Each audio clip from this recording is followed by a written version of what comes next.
Fala pessoal, tudo bem? Vamos conversar aí sobre essa eliminação do Brasil, mais uma eliminação aí que aconteceu de forma, eu não vou dizer de forma precoce, mas de forma decepcionante. Aí a gente acumula várias dessas eliminações, talvez aí até se a gente for pegar mais antiga delas em 2006, né, quando o Brasil tinha lá um grande time e perdeu para a França lá do Zidane, depois 2010, né, perdeu para a Holanda, 2014 contra a Alemanha, 18 perdeu para a Bélgica, 22 perdeu para a Croácia e agora para a Noruega. E talvez essa tenha sido talvez a pior de todas, não sei, mas foi uma eliminação também traumática, né? Eu acho que talvez ali em 2006 a gente teve mas perdeu para um grande time, que foi aquele time da França, né? Apesar da gente ter lá um time que era um time cheio de estrelas, né? O time lá da seleção brasileira, mas a França também tinha um bom time, né? E essa de 2026, ela foi bastante decepcionante porque ela foi ali também nas oitavas de final, né? E a última vez que o Brasil perdeu nas oitavas de final foi em 1990 para a Argentina. E depois dessa eliminação, o Brasil vai completar aí o maior período, né, sem conquistar títulos de Copa do Mundo, né, algo que nunca aconteceu na história. E também algumas coisas em relação a esse jogo, a forma como que o Brasil foi eliminado, né, o futebol brasileiro completamente descaracterizado. Bom, eu vou começar aqui falando do jogo. Foi um jogo onde a gente teve uma postura do Brasil muito diferente daquilo que se conhece como futebol brasileiro, se espera do futebol brasileiro. E talvez aí eu já questiono um pouco essa contratação do Ancelotti, que eu, na minha opinião, achava que era um bom nome, um grande nome.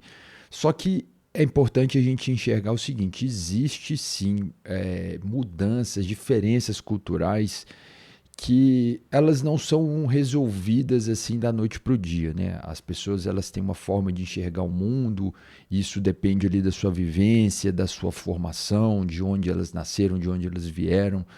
E a forma que se enxerga o futebol no Brasil é diferente da forma que se enxerga o futebol na Europa. E na Europa existem várias escolas de futebol. Dentro da França se enxerga de uma maneira, na Itália, na Alemanha enxerga de outra, na Inglaterra enxerga de outra, na Espanha de outra, enfim.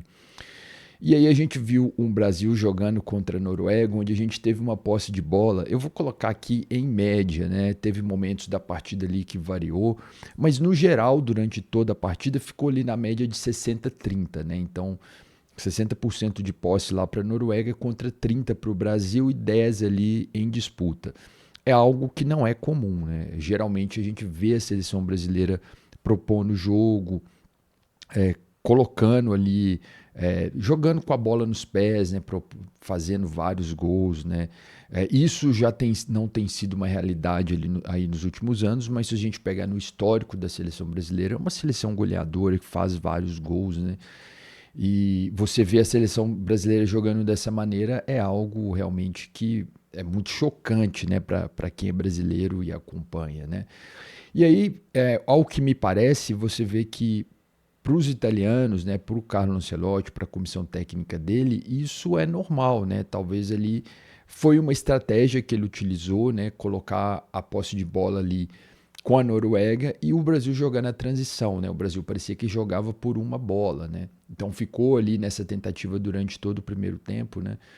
E um detalhe também para a gente citar aqui que o Paquetá foi substituído, né? E no lugar dele entrou o Martinelli, né? Então, acho que o time sentiu falta ali do Paquetá, que talvez era ali o cara mais cerebral que a gente teve durante essa Copa do Mundo, né? Então, fez falta ali o Paquetá no final das contas, né? Muita gente criticava ele não vinha em grande forma, mas era um alívio ali que você tinha de alguma maneira de você cadenciar esse jogo, né? E sem o Paquetá o jogo ficou completamente nessa questão ali de transição rápida e contra-ataque. Então é uma seleção brasileira muito diferente daquilo que a gente espera. E aí a gente pensa, será que o Ancelotti enxerga dessa maneira? Talvez ele realmente quis montar a seleção dessa maneira, quis jogar dessa maneira, né? E lá na Itália talvez isso seja normal, né? O importante é a vitória, o importante é você conquistar ali os 3 pontos, enfim, você conquistar a classificação. E não tenha tanta essa importância de jogar com a posse de bola como a gente tem aqui no Brasil, né? E então foi uma seleção brasileira que com uma característica muito, muito, muito diferente daquilo que a gente viu, né? Do que a gente espera, pelo menos, né?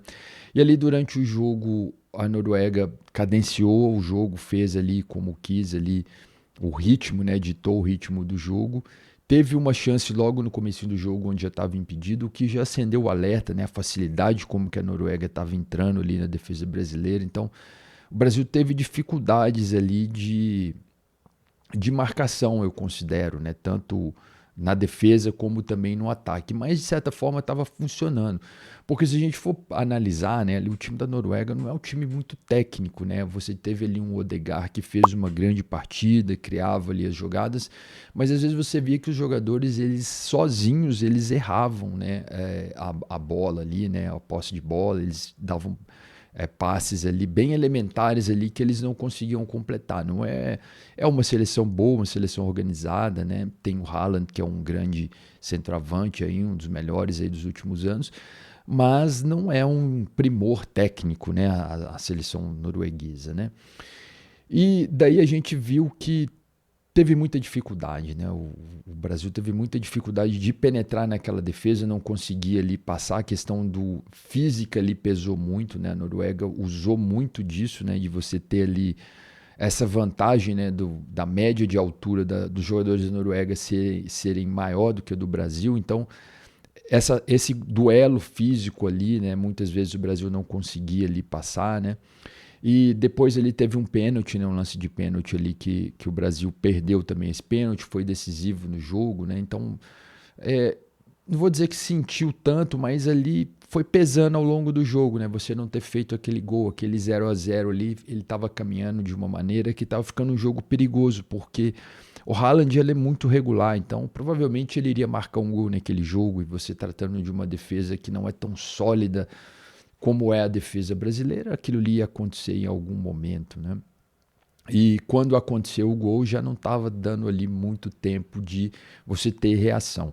Eu acho que o momento ali da partida onde foi decisivo ali foi a questão da substituição do Neymar, né? Depois que o Neymar entrou ali, realmente a coisa ficou muito difícil para a seleção brasileira, porque você perdeu ali uma referência de marcação, né? Então, o Vini Júnior e o Endrick, eles teriam que voltar para marcar ali, né? Até o lance do gol ali foi um lance que foi em cima do Endrick, né? A bola, o Endrick deu um combate ali mais ou menos ali, o jogador norueguês conseguiu avançar, né? E no final das contas ele terminou no gol.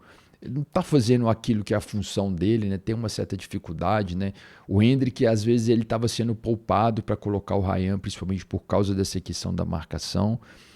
E ali o Brasil ficou sem possibilidade alguma ali de uma marcação mais incisiva, né? Então a Noruega passou a fazer essa condução dessa posse de bola não mais no seu campo, mas avançou quando o Neymar entrou ali e teve muita facilidade, né?